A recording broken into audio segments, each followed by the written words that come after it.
'Tis Time for Torture Princess is here, a series that honestly I have had some massive ups and downs for coming into it. Early on, I got this synopsis and this PV that made it look like some dark story about a princess with like some massive trauma from being tortured in the demon castle and then going super dark, to eventually getting another PV where it looked like pretty much a foodie show, until eventually somebody said something that caught my interest. And the idea that 'Tis Time for Torture Princess is essentially a series that is a reverse effect that you get from Sleepy Princess in the Demon Castle.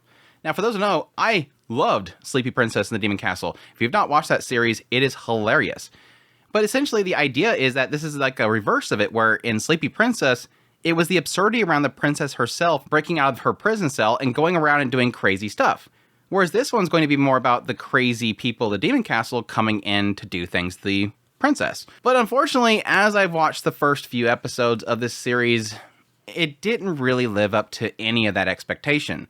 Whereas I love every single minute of Sleepy Princess, I'm very back and forth on if I even care much about 'Tis Time for Torture Princess. But this is my thoughts on the first few episodes. Let's get into it. 'Tis Time for Torture Princess opens up with Hime, and it shows her on the battlefield. We get some really amazing animation as she goes out there as pretty much Princess connects Pikorin, as she's like Saber from Fate, jumping around doing crazy Excalibur attacks. Like, it looked like a cross between the two of them with some insane animation. But she's like just unmatched on the battlefield.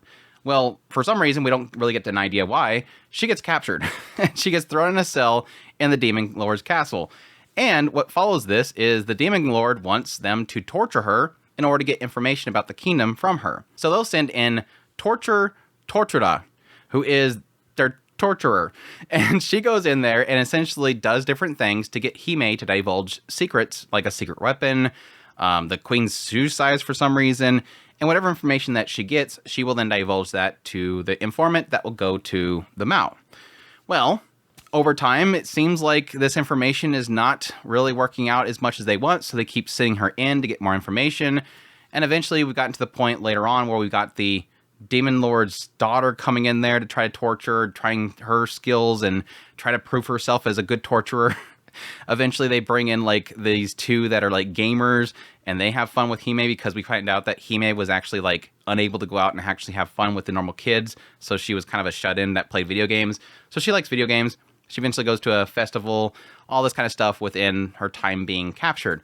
All the while, she has her trusty sword, X, who is constantly telling everybody, you could never get any information out of Hime. She has been through battles. She has dealt with so many cruel things in her life. She is a hardened person, and then she'll divulge anyway. So that's pretty much how they played it. At the very end of the last episode I watched, they kind of imply this idea that Tortura might not be doing her job properly, or they're kind of insinuating she might be a mole. I don't know. They're insinuating something about her. But yeah, my thoughts on the series. That was a really quick synopsis. It's really kind of a skit comedy type of thing, so there's not really much there to talk about. I really struggle with the show. First of all, visually, I really like the show. I think its animation is super good. Like, Pine Jam is doing a really great job. The expressions are so overly exaggerated. You see Hime and she's like struggling with herself, and then X will call her out for possibly, giving in, and then she has this frantic look, like her face is all goofy and everything. The animation is fantastic. The expressions of the character and these moments of like intensity where the characters get really well animated and super detailed and close up.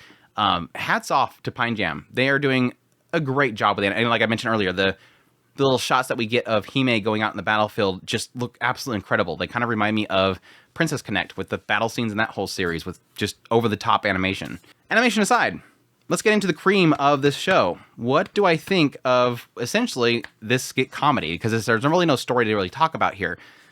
Unfortunately, I am already seeing a problem with this series, and the idea that while I laughed at first, eventually, very quickly, I got a sense of the formula this series is going for, and it hasn't really done too much to sort of break off from that formula to the point where I am now starting to go, do I want to continue watching this?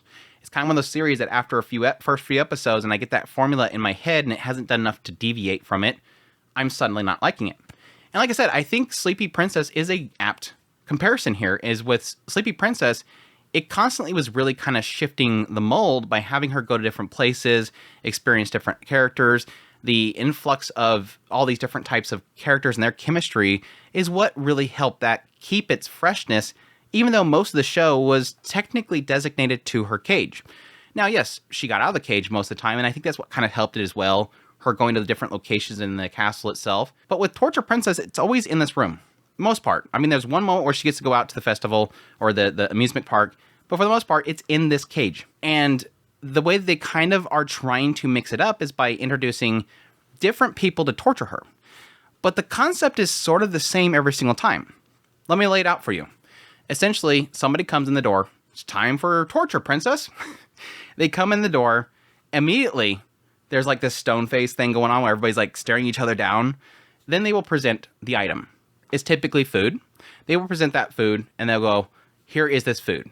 And immediately, the sword will go, that's not going to work because Hime has gone through this thing in her past. They'll sometimes will show some backstory of Hime where she, again, were isolated, didn't get to go out much, whatever, or she's been on the battlefield, she's dealt with people backstabbing her, whatever, such and such. And then immediately Hime will give. That's the punchline. X says she won't give, and then the joke is Hime gives.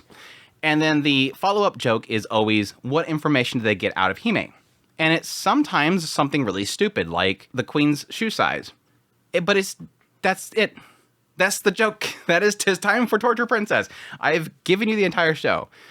Now, there have been some times where this formula still works in the end. Like, I got a huge kick out of Mao Mao. And that was really a case because the daughter of the Demon Lord, Mao Mao, comes in there and she's very timid and she doesn't think that she's trying to prove herself. So there's a little cuteness and a funny aspect in the idea of how she's pushing herself so hard and yet falling into her own torture. She comes in with bubble wrap and she's going, this is my bubble wrap. I really enjoy it. And so it should be torture for you to watch me do it. And so she's popping them. And then every time she would pop one, she would go, she would enjoy it. And so there was this cuteness about the idea that she's trying to torture Hime, but she's just enjoying it herself. And eventually that leads into her like overdoing it, running out, crying, and then Hime giving in. And that's kind of transitioned into like the Beast Lady that comes in with the cub and ends up just trying to torture Hime by Hime watching her keep a ball from the cub.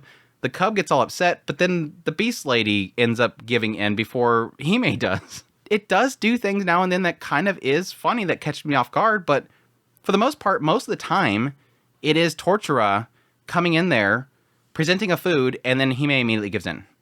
And that's where I'm struggling. I don't know if this show will eventually do something else that keeps it more fresh. But for now, after watching, I don't know, again, I think it's 3 or 4 episodes I've watched so far, it hasn't done much. And that's where I'm starting to fall off on it.